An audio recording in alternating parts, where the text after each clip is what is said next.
Good morning. We're up to section 8.4. The last two sections are two of my favorite sections when it comes to sequences and series. So today we're going to talk about infinite geometric sequences.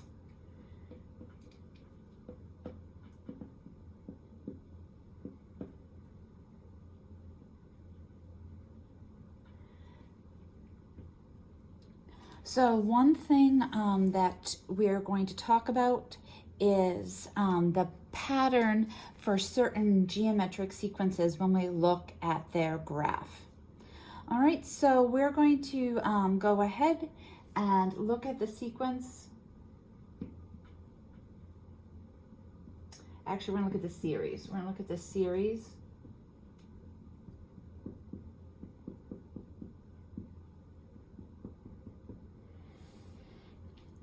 All right, so when we have an infinite sequence or series, we sometimes look at what we call partial sums. So maybe we'll look at the sum of the first 5 terms, or the first 10 terms, or the first 20 terms. So that's not the sum of the whole series, that's sum of just the part of the series. So we're just going to see if we can see a pattern. If we look at the partial sums here for n equals 1 through 1, 2, 3, 4, and 5. So what I mean by that is, let's look at the sum if I only had 1 term. Then let's look at the sum if I had 2 terms. Then let's look at the sum if I had 3 terms, etc. So when n equals 1, the sum would just be 1/2, right? When n equals 2, the sum would be 1/2 plus 1/4, which is 3/4, or we're going to change it to decimals, 0.75. If I look at the sum of the first 3 terms, it's 1/2 plus 1/4 plus 1/8, and that is 0.875. If I look at n equals 4, I get 0.938. And if I look at n equals 5, I get 0.969.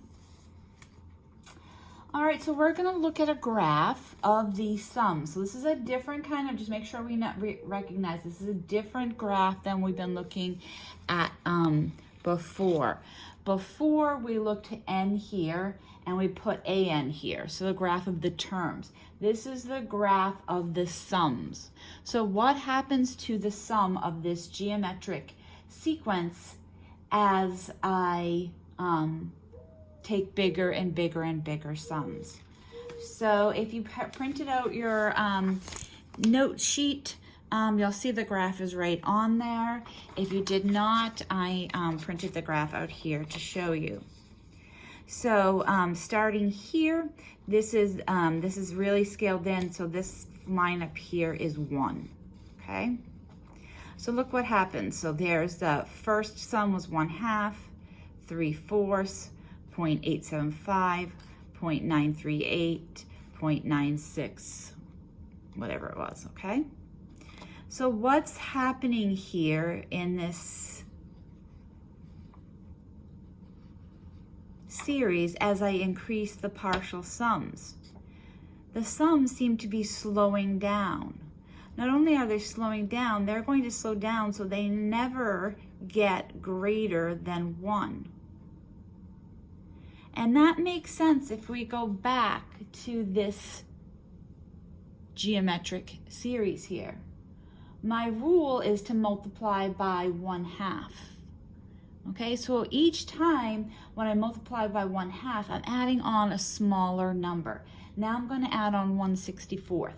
Now I'm going to add on 1 over 128. Eventually, I'm going to be adding on such small numbers that it's not going to significantly affect the size of this last dot. You can see from here to here, even when we only went from the 4th sum to the 5th sum, that this was 9.938, this was 0.969. I mean, not a lot happened here. And as we get smaller and smaller fractions that we're adding on, this sum doesn't get very big at all. So that draws us to a very special conclusion about infinite geometric sequences.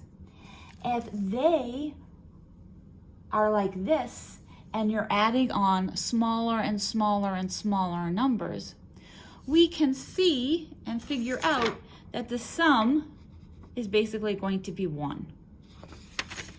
Now that doesn't work if I'm adding on bigger and bigger and bigger numbers. Obviously the sum just grows exponentially. So we're going to split our geometric series into 2 classes, and they're going to be either called convergent or divergent. First time I taught this lesson at WCS, it was the year the Hunger Games came out, or the Hunger Games Divergent movie, and so everyone just thought that this title of this was really interesting. So for a convergent, and this only is for infinite geometric, okay? If it's convergent, the definition is if the absolute value of the common ratio is less than 1, then the series is convergent and has a sum.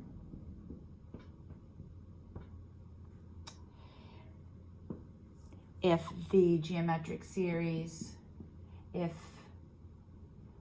R is greater than 1 in absolute values, then the geometric series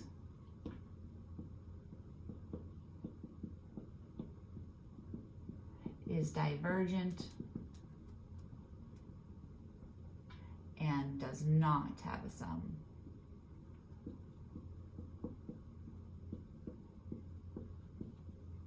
Okay? So all we need to do is when we have a series is decide what the R is, if it's less than 1, or a negative, but you put in absolute values, it's less than 1, then we can find the sum. So in this case, the ratio of 1/4 to 1/2 is 1/2, 1/8 to 1/4 is 1/2. So R here was 1/2. All right, so the formula for a sum, if there is a sum, is very simple. It's just 1 over, no, it's A1, sorry. A1 over A sub 1 over 1 minus R. All right, A sub 1 over 1 minus R. All right, so let's do some examples.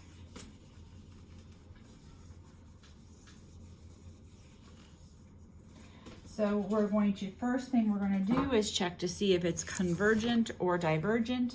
If it is convergent, we can find the sum. All right, so here's my example.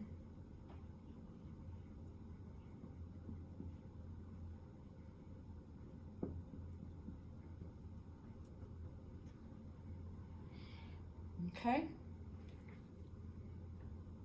Let's write out a few terms of this series. Oh, you can't see it.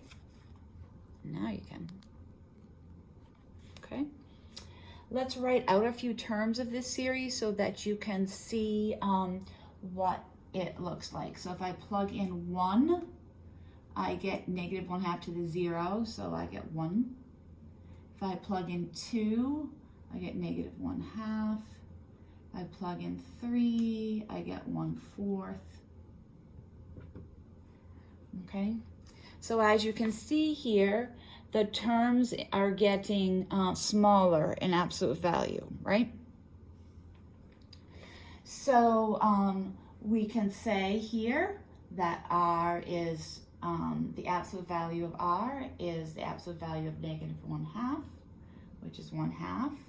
That is less than 1, so this is a convergent geometric series.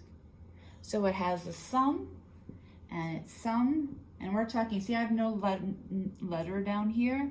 That's because this is the infinite sum. This is the sum of the whole entire thing, not a partial sum, but if I can actually find a sum of the infinite series, because it's going to be such a minuscule amount that's going to be adding on to the end, that it's going to get closer and closer till eventually be 1 over 1, because that was the first term we found. 1 minus r, we said, was a negative 1/2. So I get 1 over 1/2, 3/2, right?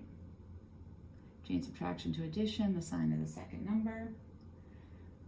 That just means take the reciprocal. So here the sum is 2/3. Okay, so if we had done that partial sum graph and just kept going,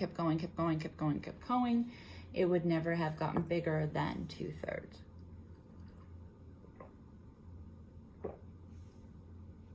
Can you hear me swallowing? Just having a little sip of a drink. All right,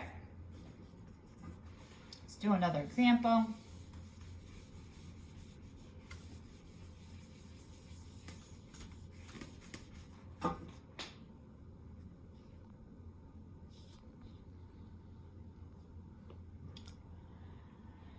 Let's look at this one.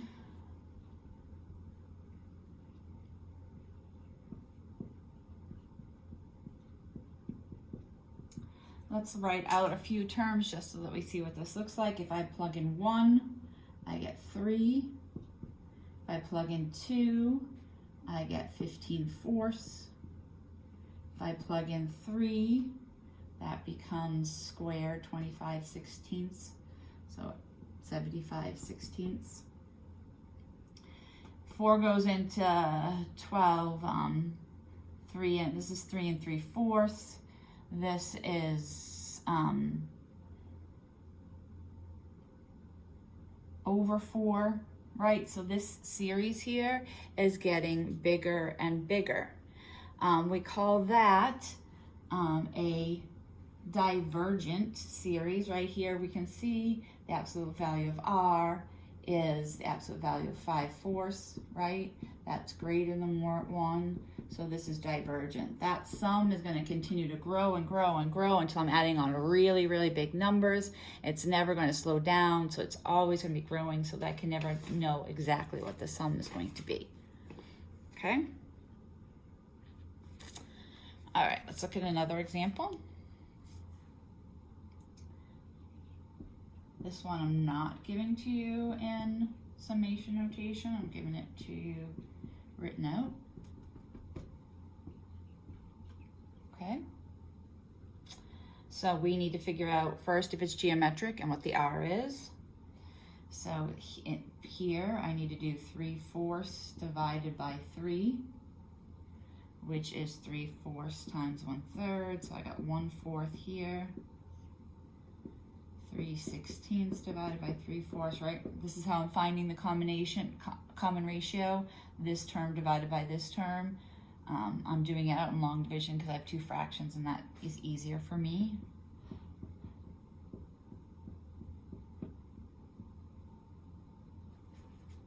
I did something wrong. No, so it comes out to be 1/4. That's correct, right? I want the ratios to be the same. Check one more here. 3/64 divided by 3/16. 3/64 times 16/3. 1/4. All right, so the common ratio here for this one is 1/4. So it is a convergent series. So I should be able to find its sum using the sum formula, which is a 1 over 1 minus r. In this case, that's 3 over 1 minus, and we just said r was 1/4. All right, so then I get 3 over 3/4, which comes out to be 4. All right. So I like this one because the formula is really easy. No multiple power things or anything like that. All right, so you have to test your infinite geometric. You have to make sure it's geometric. You have to make sure it's convergent, and then you can find the sum. Now there's an application to this that we can use, which is actually very interesting too, and it's how to change a repeating decimal into a fraction. So we're going to do that in another next video, which will be a short, quick video.